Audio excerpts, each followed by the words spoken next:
Good afternoon, everybody, and welcome back to another installment of Scott's Selections here for Saturday, December 14th. Before we get into today's play of the day, quick recap of what happened yesterday. We ended up picking up a winner with the Clippers minus 5.5 as they ended up taking on the Minnesota Timberwolves, and we got that line available at minus 110. Overall, that game was a blowout for about I'd say 2 or 3 quarters as the Clippers were up 27 in the third quarter. Then they choked. Timberwolves went on a 31-9 run, I believe, to cut it to 5. And then the Clippers ended up holding on late to win by 7. So the game turned into a bit of a sweat, but they were able to hold on for a victory. Other than that, though, we also picked up a winner on one of the earlier plays of the day with the Navy and Army under 40.5, which we got at minus 110 on DraftKings. Game ended up turning into a bit of a sweat as Malcolm Perry had another rushing touchdown with about a minute to go, but Army threw a pick and we were able to win as that game totaled 38 points. Now for today's play of the day, I know it's coming out late, but there is a UFC card going on, and our play of the day will be on a matchup on the main event between Usman and Covington, and we like Usman to win by decision, which is available at plus 120 on FanDuel. Now, the main reason why we like this is based on the fact that both fighters aren't really known for their knockout ability. Usman has some knockouts, Covington has a couple, but for the most part, Covington throws a ton of punches, and none of which have a lot of power. He's a high-volume puncher, and Usman is known for his elite-level wrestling. Both of these fighters were in college wrestling. Usman was D2 and Covington was D1. However, Usman is also a black belt in Brazilian Jiu-Jitsu. If you've watched Usman fight, he absolutely dominated Woodley in his last fight before having to go through some surgeries, and he hasn't fought since.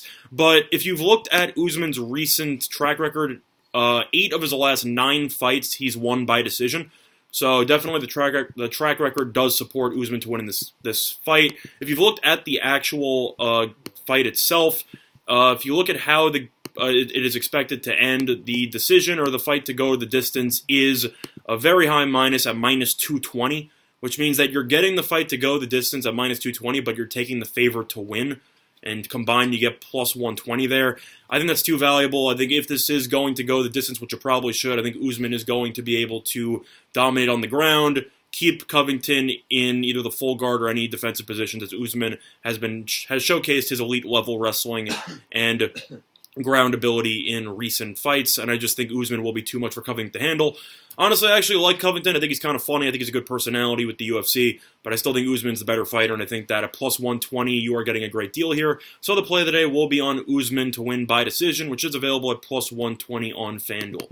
Other than that, though, that's going to be this installment of Scott's Selections here for Saturday, December 14th. I'll have another video out at some point earlier tomorrow. Sorry that this video is kind of short, but most of the games have already happened. I actually will give out some brief leans on some of the NBA games as well as some of the college basketball games. First college basketball game that I'll give a lean to is Gonzaga on the money line. I know that they're an underdog, and I know that Arizona is typically good at home, but Gonzaga's a really good team, and I just think that Arizona isn't good enough to be laying 3.5. I think Gonzaga has the better overall roster, and they have the height to cause a serious mismatch on the boards. I think that Gonzaga should be able to at least make this game extremely close, and I think you are getting a pretty solid deal on the money line here. So I would lean to Gonzaga on the money line. Other than that, looking at the rest of the card, lean to Northern Colorado minus 6. This line has climbed a lot from minus 3.5 earlier in the week. They're against Wyoming. Wyoming's averaging 60 points per game offensively, which is one of the worst in the entire country. This team can't score. Northern Colorado is also a much better rebounding team. They're a much better scoring team.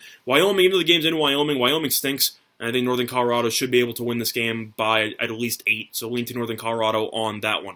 Now, looking at some of the NBA matchups, it's a little bit tricky because some teams are playing back-to-backs and you don't really know who's going to be playing. They still haven't announced if Giannis will be playing in this game. If Giannis does not play, I'll lean to Cleveland minus the 13, but that's only if Giannis is out of the lineup, which remains to be seen. Other than that, though, I'll actually lean to I like the over in the Dallas and Miami game. The line's climbed from 215.5 to 217 in some spots, but it's still available at 216 on some of the offshore books. A little bit of a split line there. Lean to the over on that one. But the play of the day, once again, will be on Usman in the UFC to win by decision, which is available at plus 120 on FanDuel. Other than that, though, that's going to be this installment of Scott's Selections here for Saturday, December 14th. Good luck to all of you and your respective bets today. Bye, everyone.